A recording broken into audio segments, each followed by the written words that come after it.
course will cover the topic of folk and minor art in India. To begin a topic like this, we must clarify certain aspects of its understanding, how we understand and recognize it, how we define it, how folk art is generally understood and how it should be understood. And these are the things which will work as the focal interest for the whole course. Study of Indian folk art in the contemporary milieu becomes much more relevant as it undergoes change. The conventional understanding of folk art is related to the ritualistic customs, the customary aesthetics, and some other utilitarian purposes are connected to it. The common understanding of its function is to authenticate a cultural identity of a particular place, a particular nation, a society, and moreover, the ethnic society that holds a collective community value, and the aesthetics that is reflective of the comprehensive expression of the world's traditional culture. Nevertheless, the contemporary scenario clearly indicates the practice today is not confined to people who are unexposed or they're ignorant of what is going on around them socially and culturally. So they have certain exposure to the cultural scenario of the present world.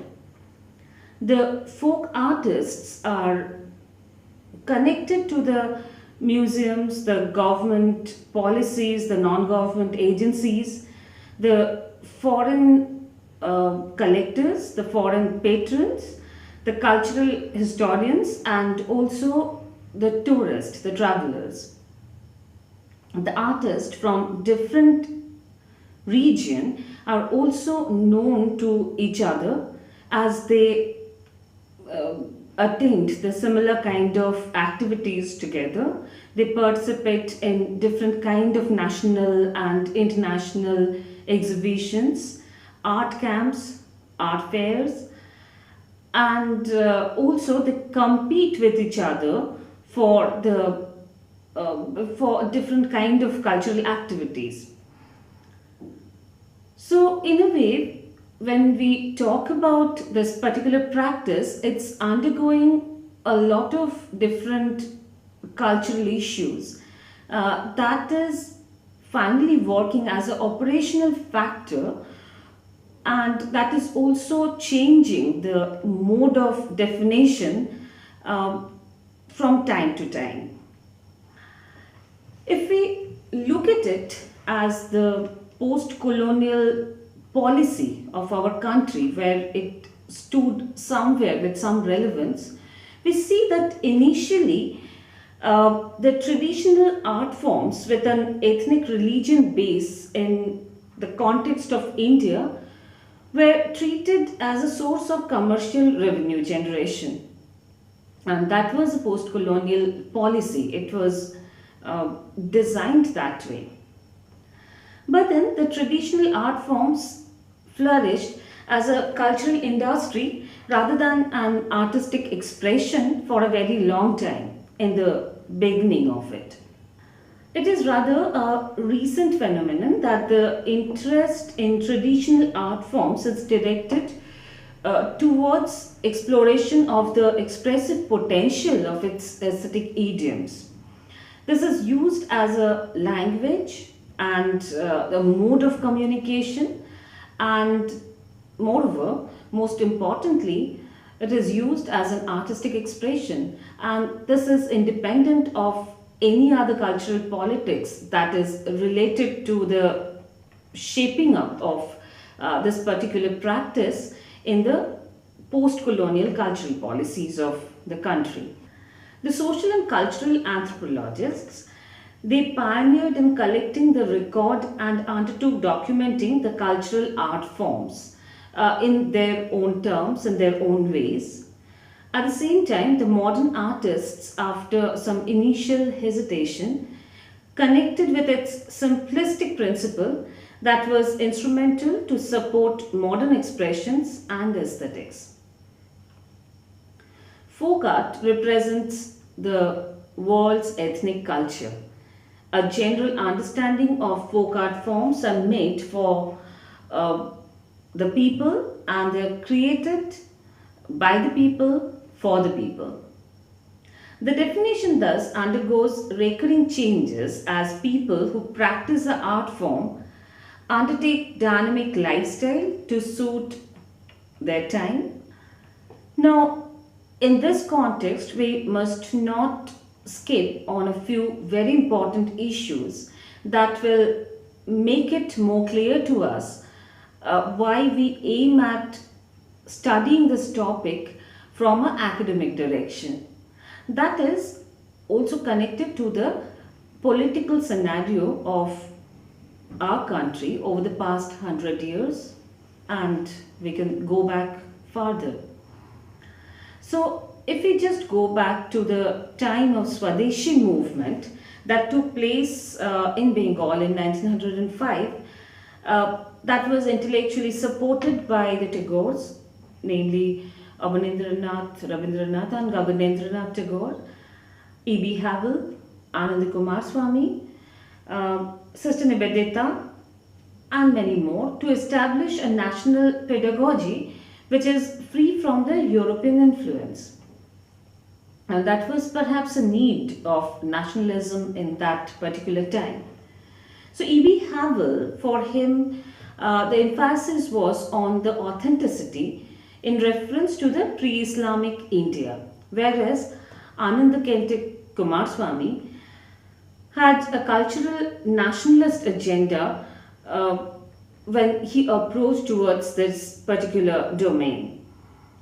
And that was something which particularly questioned the nature of Gandhara art in the traditional form in search of a route that flowed into the initiatives of Mahatma Gandhi, who entered Indian politics in 1915. Nationalism was largely molded by the ideology of late 19th century arts and crafts movement led by John Ruskin and William Morris of Europe, who went against the mechanized productions with the romantic notion. When we look at the nationalism, the nature of nationalism, which uh, took birth in 1905 or post 1905 Bengal, we feel that it's through Sister Nivedita that the art and craft movement, the ideology of art and craft movement of Europe was reassessed, and they felt that we can have a nature like that in the regular lifestyle and the regular cultural practices in our country to get back our lost identity. When we say that it's a lost identity, we also held ourselves responsible to make a few comments on why the crisis took place at the first time. It's all because when the countrymen were losing some kind of faith on the cultural identities of our nation, it was very important to go back and find out certain pure practices which existed in our country much before the foreign invasions had taken place in many different forms in many different times. Latest was the longest, the Europeans from the Britishers who came from Britain and stayed back, ruled for a very long time. But it was a time when we wanted a Swaraj, or the self-ruling, self-governance. So in that particular time, getting back to a cultural identity and feeling confident about our cultural root was very, very relevant for the nationalists. And that is perhaps the reason that we looked back, we started looking for the specimens which are still, in a dying stage, but it was available there. And that's how it all started. But then, when we started bringing the context of people like Mahatma Gandhi, who dreamt of nationalist India, we must also think of the notion of Tagore in the nationalist context, where the notion was much more romantic. He thought of a social utopia along with Nandalal Bose, Sister Nivedita, that they thought of a condition which is much more in an ideal situation. What should be the ideal village? What should be the ideal living for the Indians in that particular time? Just before the independence, it was something which was shaping up, that was conceived by all these people with a lot of romantic notion, that was connected to the big murals and the impact of them, and how they can also operate the basic culture of mass production, how we can give more emphasis to the handcrafted objects that is our own. But not everywhere it reflected the reality, and we must understand those intricate details of this particular phenomenon.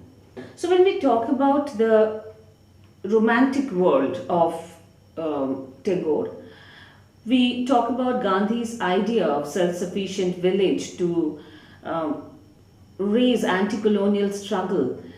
Tagore, as a romantic, he materialized the cultural utopia in the form of the making of Shantiniketan, a academic institute where the local people and the students, they live together with some cultural practices which gave it its identity.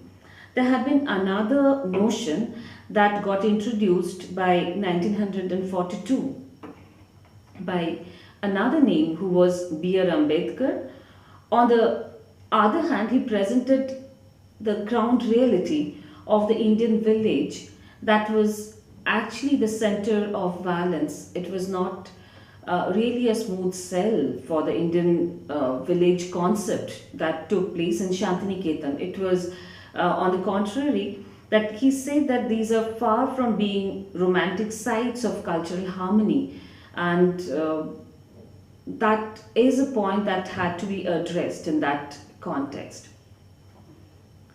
Now, when we call the art practices of these rural areas as the tribal art, folk art, Adivasi art, they may also mislead us to a great extent.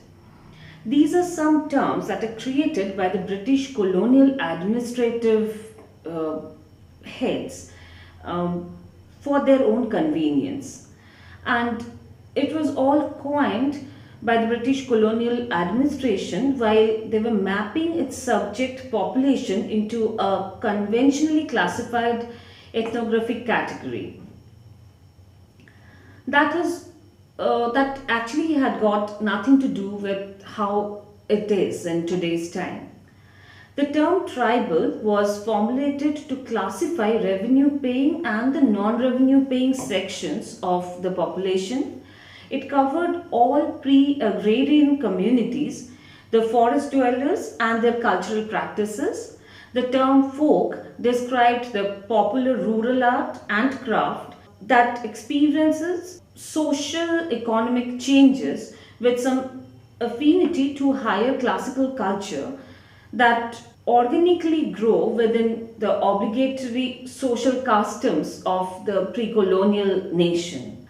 The term Adivasi is directly connected to the indigenous population of a region that has possibilities of some ageless primitive aesthetics, devoid of any apparent instrumentalism, And also, the unchanged aesthetics bring a new definition which is close to the modernist ideology of Europe again, where we felt that we should not borrow from anywhere else and we must simply stick to the ideology of the past India, how it was and how the tradition is leaving in the contemporary notion. But again, we connected nationalism with these two different factors, because when we talked about modernism, modernism came through primitive art and culture in Europe.